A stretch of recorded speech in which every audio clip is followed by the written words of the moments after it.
Hey guys, and welcome back to McCardle Math Academy. In this video, we will be looking at matrices and specifically one application of using matrices. One of the most useful things about matrices is that they can help us to concisely display information or large amounts of data. So here's one example. Suppose that a car company makes three models of a particular car, an LE, an LX, and an XLE, and they have two factories at New York City and in Boston. So now consider the matrices below A and M. I add B there, where A is the production in April and M is the production in May. And now these matrices display all the information about how many of each car are made and in what factory. It's a 2x3 matrix.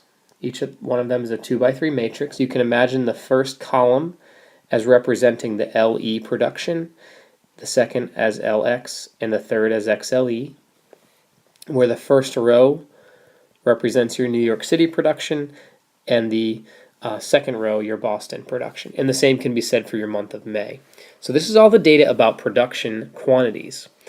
Now, suppose that the production of each model in June is the average of the production of that particular model in April and May. All right, so it's an average.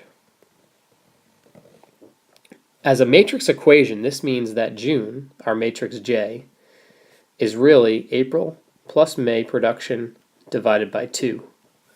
That's your average of those car models. And if you do out this math, so let's go to a new slide here. Since J is just an average of A and M, J is A plus M over 2, and we can find this matrix by performing two matrix operations. So this is the same as taking 1/2 times A plus M.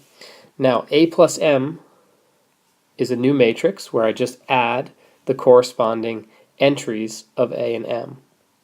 So we'll treat the 1/2 afterwards, but the new matrix I get when I add A plus M is the following. I have 40 plus 36, so again I'm looking at first entry, so 76.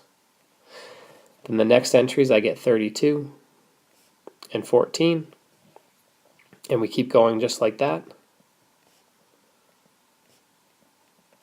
Okay, and now the 1/2 is a scalar multiple of this matrix, so it has to hit every element on the inside of that matrix, and we get a new matrix here, which is 38, 16, 7,